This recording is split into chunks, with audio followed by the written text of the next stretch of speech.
되기를 바랍니다. 오늘 주일인데 함께 성경 배우는 시간을 가져보도록 하겠습니다. 제가 잠깐 기도드리겠습니다.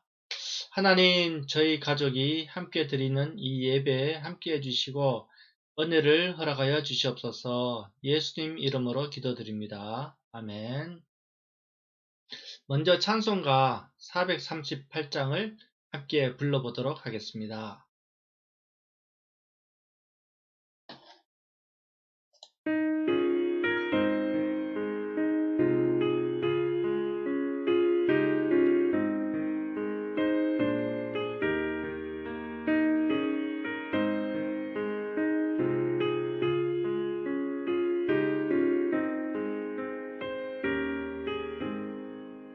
내 영혼이 정입어 중한 죄진 벗고 보니 슬픔 많은 이 세상도 천국으로 가도다. 할렐루야 찬양하세. 내 모든 죄 사함받고 주 예수와 동행하니 그 어디나 하늘나라. 그의 얼굴 뵙기 전에 멀리 뵈던 하늘나라 내 맘속에 임하시니 날로 가깝도다. 할렐루야 찬양하세. 내 모든 죄 사함받고 주 예수와 동행하니 그 어디나 하늘나라.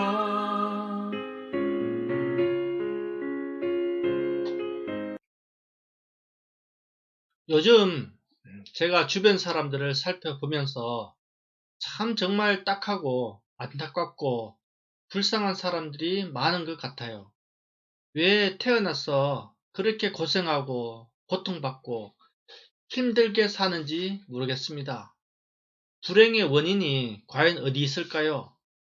제가 원래 사상과 윤리학을 공부하면서 이 주제로 많이 고민도 해보기도 했습니다. 불교에서는 이를 업보라고 하죠. 전생에 지은 죄가 많아서 인과응보로서 고통을 당한다고 하죠.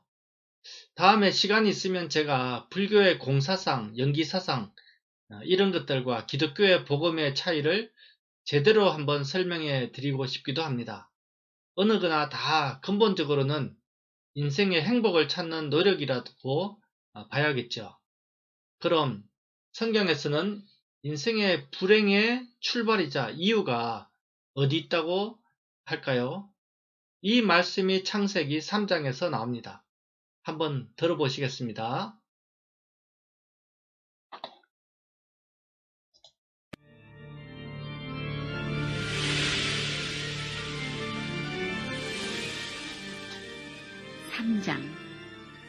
인간 최초의 타락과 구원.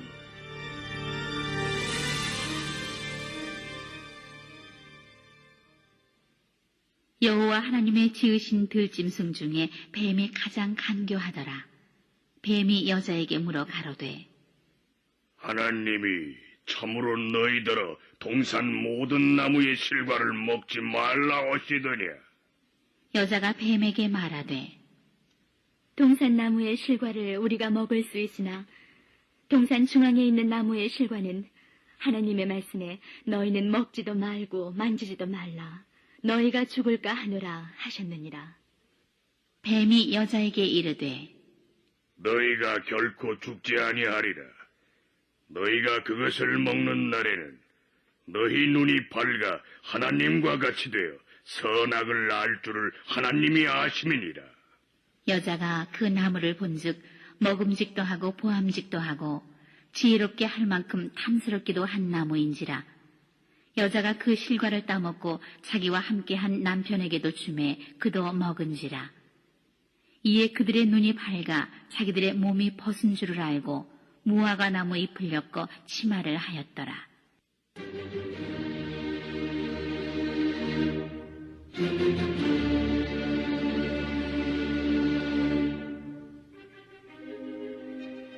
그들이 날이 서늘할 때에 동산에 거니시는 여호와 하나님의 음성을 듣고 아담과 그 아내가 여호와 하나님의 낯을 피하여 동산나무 사이에 숨지라. 여호와 하나님이 아담을 부르시며 그에게 이르시되 네가 어디 있느냐? 가로되 내가 동산에서 하나님의 소리를 듣고 내가 벗었으므로 두려워하여 숨었나이다. 가라사대 누가 너의 벗었음을 내게 고하였느냐? 내가 너더러 먹지 말라 명한 그 나무 실과를 네가 먹었느냐? 아담이 가로되 하나님이 주셔서 나와 함께 하게 하신 여자, 그가 그 나무 실과를 내게 주므로 내가 먹었나이다. 여호와 하나님이 여자에게 이르시니 그 사람을 쫓아내시고 에덴 동산 동편에 그룹들과 두루 도는 화염검을 두어 생명나무의 길을 지키게 하시니라.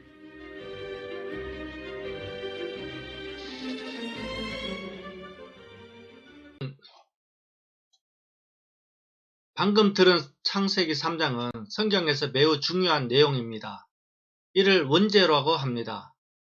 모든 불행의 시작이 아담과 하와가 저지른 이 최초의 하나님께 대한 거역에서 시작했다고 보는 거죠. 자, 여기서 등장인물이 4명이 나옵니다. 인류 최초 조상인 아담과 하와, 그리고 하나님과 뱀이 나옵니다. 하나님은 에덴 동산을 창조하시고 또 거기에 사람들이 살게 하셨습니다. 그들은 마음씨가 선하고 또 맑은 영혼을 가지고 완벽한 자연 조건에서 완전한 자유를 누리며 행복하게 살았던 것입니다.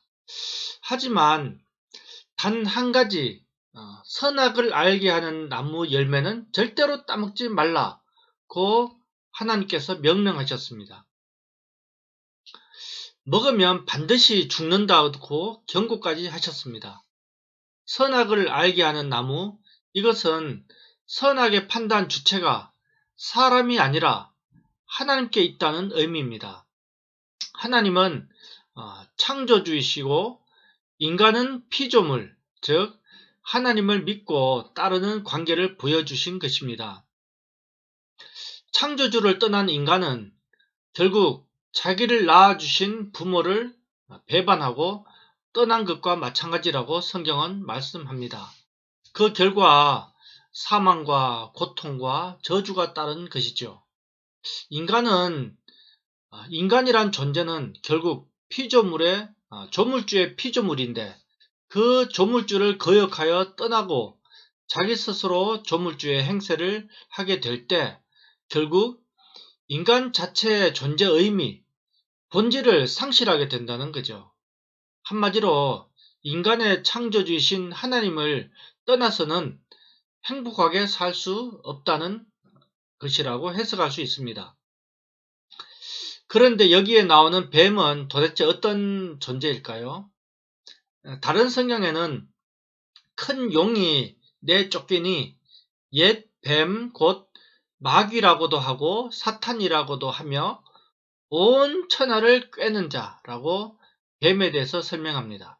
다시 말해서 이 뱀은 사탄, 마귀, 악령 이런 존재를 가리킵니다. 마귀는 하나님을 대적하는 영적 존재이고 귀신들은 그의 졸개들입니다.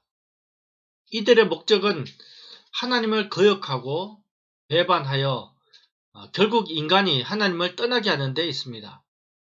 결국 인간은 원죄 이후로 계속해서 하나님을 거역하면서 창조의 질서를 어기고 죄를 짓고 타락하면서 살게 되었습니다. 지음을 받을 때 받았던 하나님의 그 거룩한 그 형상을 다 잃어버렸습니다. 죄의 형벌로서 육체의 죽음 뿐만 아니라 살아가는 동안에 고통과 질병과 미움, 다툼, 시기, 질투 등 온갖 불행을 겪으며 살아가게 되었습니다. 자, 그럼 결론적으로 사람의 근본 불행의 원인은 무엇일까요?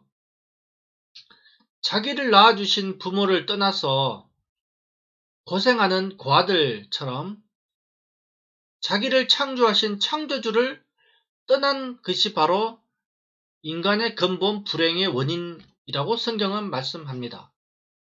창조주를 떠난 상태에서는 불행과 고통에서 벗어날 수 없다 하는 것이 성경의 가르침입니다. 사는 것 자체가 고통의 연속인 것처럼 보이는 많은 사람들이 있죠. 어떻게 하면 이 고통에서 벗어날 수 있을까요? 오늘 우리가 들었던 이 말씀에서 한번 생각해 보겠습니다. 부모와 사이가 나빠서 가출한 청소년이 있다면 우리는 그 아이에게 어떻게 하라고 권해줄 수 있을까요? 최고의 답은 집에 빨리 돌아가라. 엄마 아빠가 기다리신다. 그게 너의 최고의 행복을 얻는 방법이란다 하고 권해주지 않겠습니까? 성경에는 하나님을 계속해서 아버지라고 말씀합니다. 사람들의 아버지라고 하시는 거죠. 주기도문에는 하늘에 계신 우리 아버지여 라고 하였고 사도신경에는 전능하신 하나님 아버지를 내가 믿사오며 했습니다.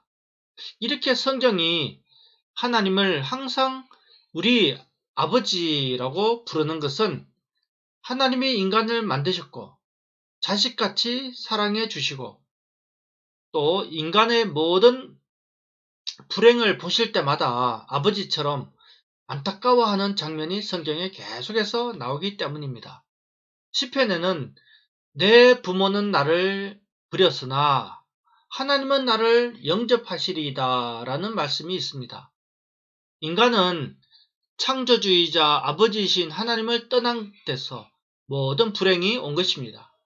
아무쪼록 우리 가족 여러분들은 다 하나님 아버지께로 돌아오는 분들이 다 되시기를 바랍니다. 그러면 하나님이 주시는 평안과 많은 복들을 누리실 줄로 확신합니다.